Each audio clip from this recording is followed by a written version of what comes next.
everyone, and welcome to another segment of Namables. Ever gone under the knife, and yet you survived, hopefully without much trauma?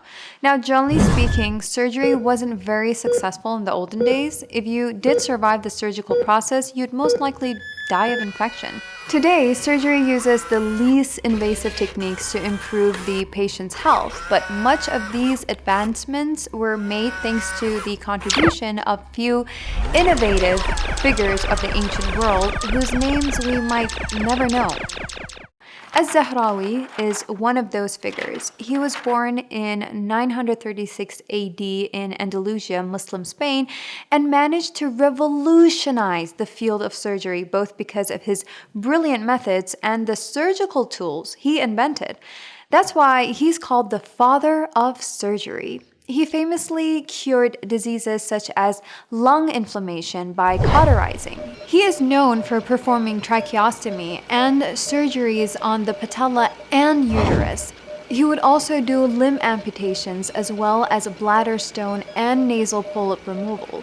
It might sound a bit strange, but Al-Zahrawi could even perform plastic surgeries.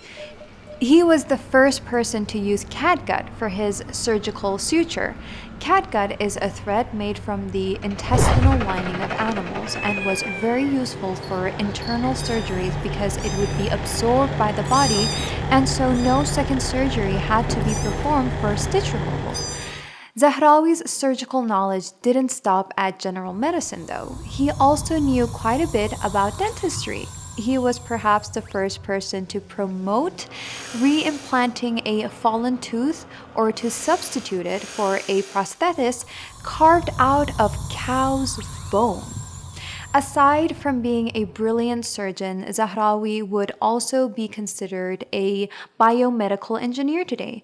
Many of the 200 or so surgical instruments he invented are still used in surgeries today. However, his greatest contribution to medicine was perhaps his book Kitab al-Tafsir, which covered a broad range of medical topics. In this book, various subjects like surgery, medicine, orthopedics, ophthalmology, pharmacology, nutrition, dentistry, childbirth, and pathology are discussed. Nearly all 16th to 18th century European authors of surgical texts quoted Zahrawi and copied from him.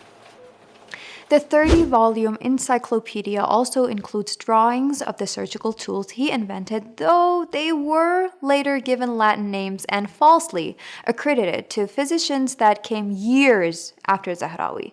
So if today it's not the fear of dying on the surgical bed that renders us unconscious, it's thanks to years of tireless practice by innovative surgeons like Al-Zahrawi. Thanks for being with this episode of Namables.